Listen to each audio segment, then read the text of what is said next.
right, well, welcome back. I'm going to talk about today is how to find roots and how they related to inverses. Now, if you don't know what inverses are of each other are opposites. So, for example, if you have one, what is the opposite of one? Well, if we were talking about the additive inverse, the adding inverse or additive inverse, the opposite of one would be negative one because one plus negative one gives you zero. All right, so one and negative one are opposite of each other. We also have what's called a multiplicative inverse, and that's like if we had five.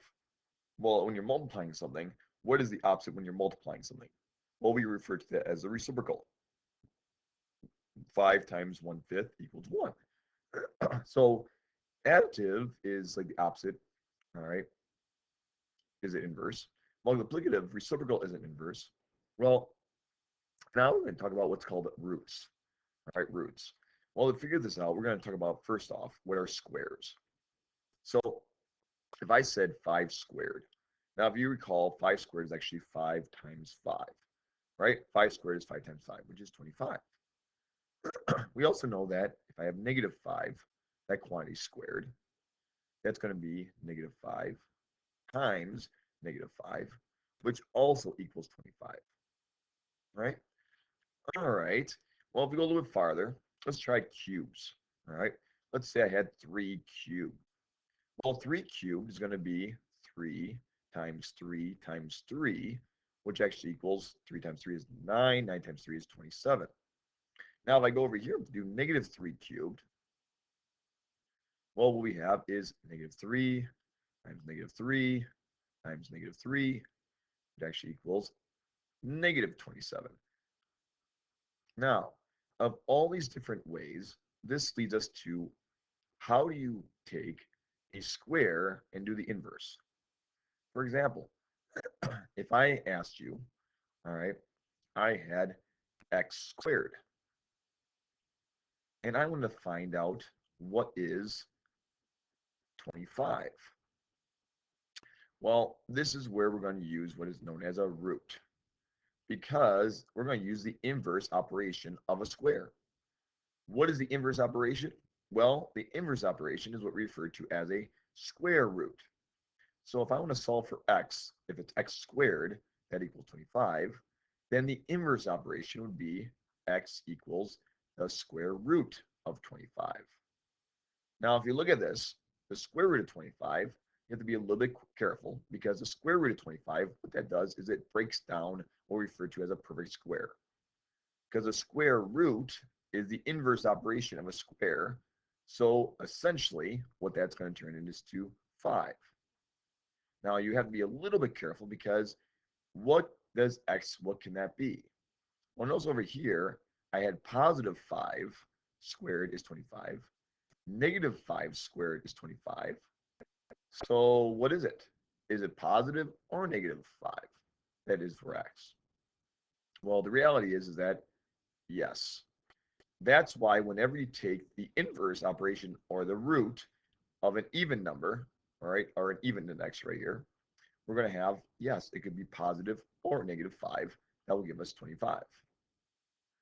And that's where we have what are known as roots. And this is what we refer to as a square root. We can also take what's known as a cube root.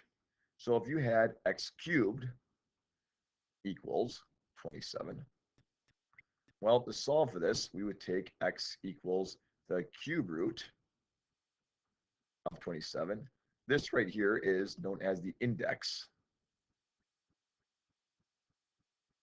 All right, the index. Right here, if we don't have one, we just know that's going to be 2 because that's going to be known as a square root. That's the index. And what would this value be?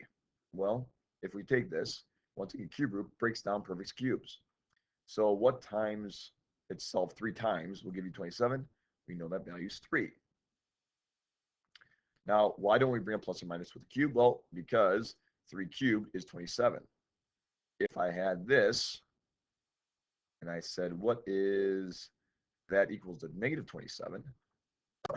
What we can do is simply All right, take the cube root of x, which will then give us the cube root of negative 27. So what times itself will give you negative 27 inside the cube? Well, in this case, it's going to equal negative 3. And that is how we perform inverse operations when given roots. Now, one additional thing I just want to add on here is that when we're talking about roots, all right, notice that we have these squares and then we have the square root. Well, another way of doing this is that we actually can take this and write it as a root as an exponent. Yes, we can. For example, since we want to get rid of the square, well, what do we do in order to get rid of the square? Well, we would raise that to, well, the 1/2 power. If you remember your properties of exponents, all right, if I want to get rid of a 2, the property of exponents state if I could put a 1/2 here, I would multiply those two through, and I have x to the 2 over 2 power, which would be 1. Well, a 1/2, when we do that, well, I would do both sides, and a 1/2 power is actually the same thing as, you guessed it, the square root. Bring the plus or minus. And that's what we have here, is that when you have a square root to the nth index of a value, which is say x, that's the same thing as saying x to the 1 over n power. And that, my friends, is how you get rational exponents. That's what's known as a rational exponent.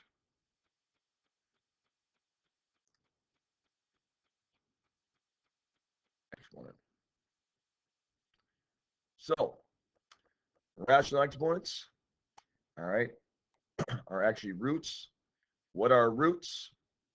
Roots are inverse operation of powers. All right, they break down powers. If you want to get rid of a square, you have to take the inverse operation, which is a square root. Remember your plus or minus. If you want to break down a cube, you have to take the cube root. If you wanted to even break down, let's go one more. If I would have a, all right, x to the 4th power, and we'll say 16. It's kind of easy, I hope. Well, we want to do this. Well, if you think about this, what could this be? Well, we're going to take the 4th root of 16. So we're trying to think to ourselves, what times itself 4 times will give us 16? Well, I think it's 2 times 2 times 2 times 2, or -2 times -2 times -2 times -2. All right, so I guess our answer is going to be, that's why I have to bring a plus or minus, positive or -2 would be our answer. So, moral of the story, all n even roots, all right, all even roots, all right, have a positive and negative. All odd roots have one solution, positive or negative, depending on the number that you're taking that root of. All right.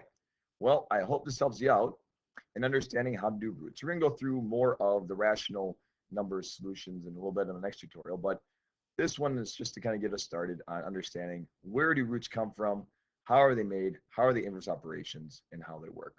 All right, once again, roots are inverses. They're inverses of exponential functions or exponential numbers, and they allow us to break them down. All right. Well, good luck and God bless in the rest of your problems.